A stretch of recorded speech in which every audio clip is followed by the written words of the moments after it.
Innal hamdalillah nahmaduhu wa nastaghfiruhu wa na'udzu billahi min shururi anfusina wa min sayyiati a'malina may yahdihillahu wa la mudhillalah. Alhamdulillah, pada kesempatan kali ini kita akan membahas tentang khiyar. Dalam jual beli khiyar itu kita harus ketahui pengertian.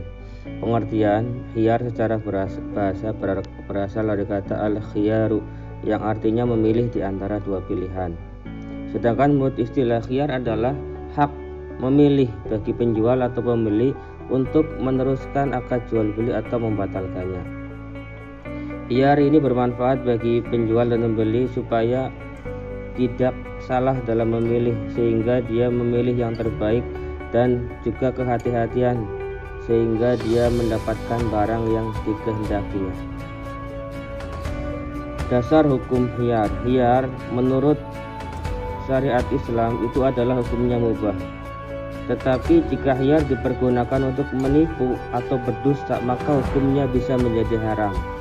Berkaitan dengan diperbolehkannya khiyar, Rasulullah Shallallahu Alaihi Wasallam bersabda, "Anta fi kulli sil'ati itba'taha bil khiyar salasa layali."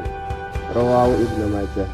Artinya engkau berhak khiyar dalam tiap-tiap barang yang engkau beli selama 3 malam. Hadis riwayat Ibnu Majah.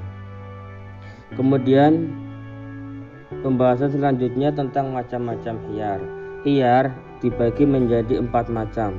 Yang pertama adalah khiyar majlis, kemudian yang kedua khiyar syarat, yang ketiga khiyar aibi atau cacat, dan yang keempat adalah khiyar ru'yah. Adapun pembahasan pertama tentang khiyar adalah khiyar majlis.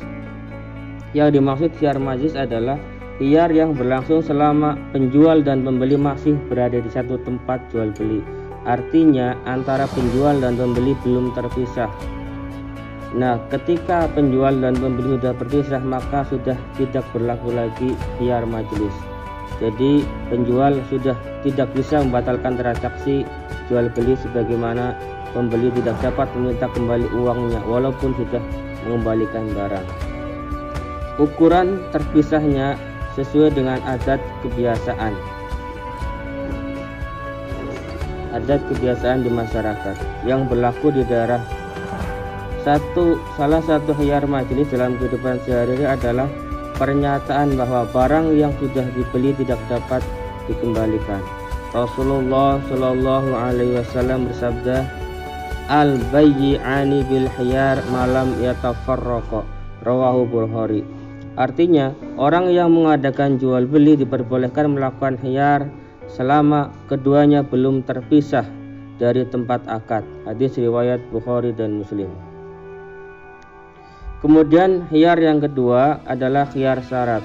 Khiyar syarat adalah hak penjual atau pembeli atau keduanya untuk melanjutkan atau membatalkan transaksi jual beli selama masih dalam masa tenggang yang disepakati. Adapun ketentuan khiyar syarat secara umum berlaku selama 3 hari 3 malam yang dimulai sejak terjadinya akad. Namun hal tersebut tergantung kesepakatan antara kedua belah pihak, antara penjual dan pembeli. Kemudian yang kedua, jika masa khiyar lewat maka transaksi jual beli tidak bisa dibatalkan. Yang ketiga, hal khiyar tidak dapat diwariskan. Hak khiyar tidak dapat diwariskan. Artinya jika pembeli meninggal dalam masa khiyar, maka barang tersebut menjadi milik hak warisnya. Atau jika penjual yang meninggal maka masa khiyar, maka kepemilikan barang secara otomatis menjadi hak pembeli. Yang keempat, dalam khiyar syarat harus ditentukan masa tenggang waktu secara cermat atau secara jelas. Contoh khiyar syarat dalam kehidupan sehari-hari adalah ketika pembeli berkata, "Saya membeli radio ini jika anak saya suka, tetapi jika anak saya tidak suka maka jual belinya dibatalkan." Kemudian penjual menjawab, "Ya, saya setuju dengan kesepakatan tersebut." Itu adalah contoh dari khiyar syarat. Adapun khiyar yang ketiga adalah khiyar aib atau cacat. Khiyar ini dimaksudkan bahwa pembeli memiliki hak untuk membatalkan akad jual beli atau meneruskannya karena ada cacat pada barang yang dibelinya. Cacat barang tersebut dapat mengurangi manfaat terhadap barang yang dibelinya. Rasulullah Shallallahu Alaihi Wasallam bersabda, rawat Aisyah radhiyallahu anha anna rajula ibda'a hulama faqama indahu ma sya'allah ayyukima summa wajada bi aiba fa khasamahu ila Nabi Sallallahu Alaihi Wasallam farada ilahi. Artinya Aisyah radhiyallahu anha telah meriwayatkan bahwa sesungguhnya seorang laki-laki membeli budak dan telah tinggal bersamanya selama beberapa waktu. Kemudian kedapatan budak itu ada cacatnya, lalu hal itu digadukan kepada Nabi Sallallahu Alaihi Wasallam. Maka Nabi Muhammad Sallallahu Alaihi Wasallam memerintahkan kepada budak itu supaya dikembalikan kepadanya. Hadis riwayat Ahmad, Abu Dawud, At-Tirmidzi. Ini membuktikan bahwasanya ketika ada cacat pada budak tersebut itu boleh dikembalikan, karena biar aib atau biar cacat itu terjadi apabila ada cacat pada barang atau sesuatu yang dijual, itu boleh dikembalikan. Adapun syarat-syarat barang yang cacat menurut umum antara lain, yang pertama, cacat barang yang dibeli merupakan hal yang penting. Misalnya pembeli kambing untuk kurban, ternyata di telinganya sobek. Hal ini bisa membatalkan kurban yang dilakukan, sehingga hal ini syarat tersebut merupakan hal yang penting. Kemudian yang kedua, cacat yang ada sulit dihilangkan atau tidak bisa dihilangkan. Yang ketiga, cacat barang yang terjadi ketika barang yang masih di tangan penjual. Artinya ketika di tangan penjual itu memang kondisinya sudah cacat.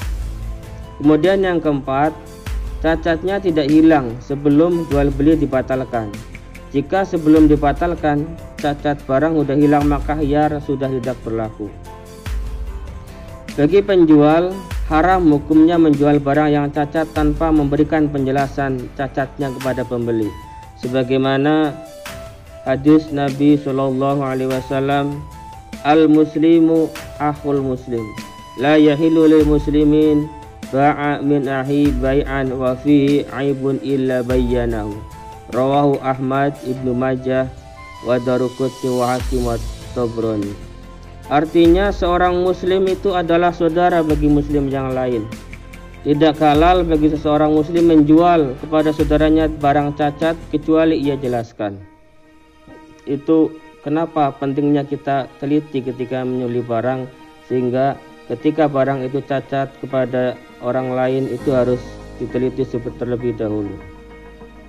Kemudian yang keempat adalah khiyar ru'yah.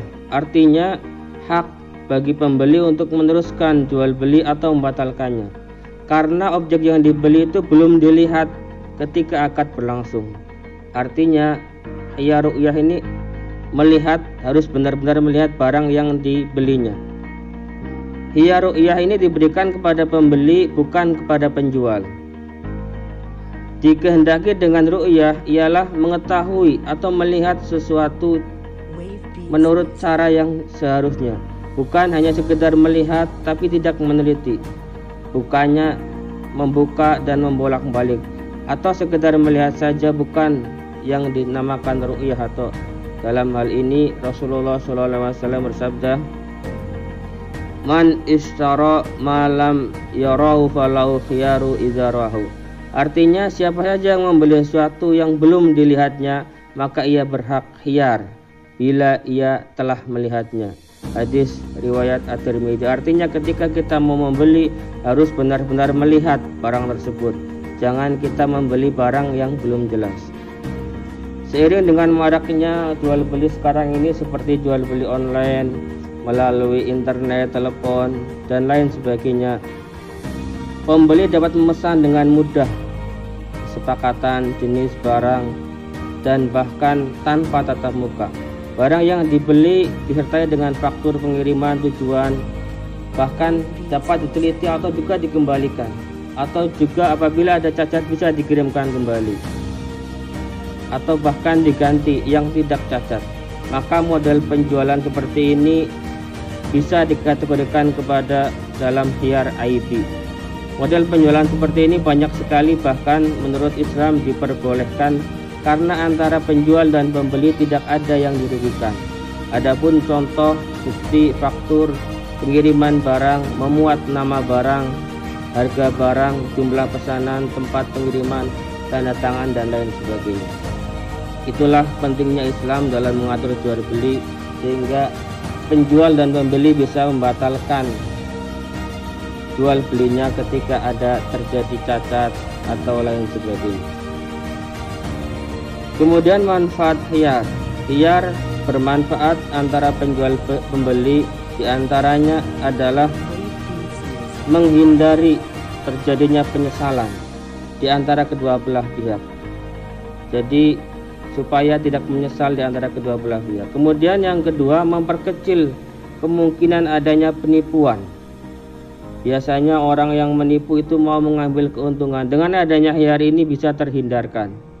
Kemudian yang ketiga, mendidik kepada penjual dan pembeli untuk bersikap hati-hati, cermat dan teliti dalam bertransaksi, sehingga tidak tertipu atau terbohongi oleh penjual ataupun pembeli.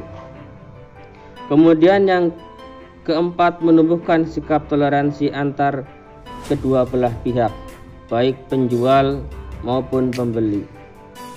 Kemudian yang kelima, mendidik para penjual dan pembeli menumbuhkan rasa toleransi antara kedua belah pihak.